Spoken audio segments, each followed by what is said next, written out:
உன்னை பாடும் தொழிலின்றி வேறு இல்லை. என்னை காக்க உன்னை இன்றி யாரும் இல்லை. முருகா முருகா.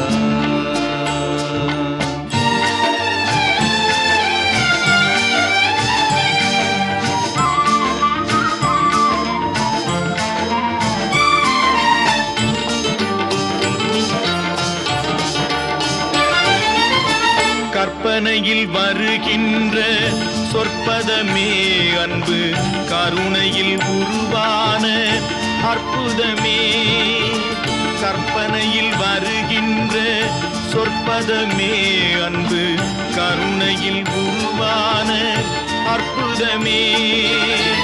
சிற்பச் சிலையா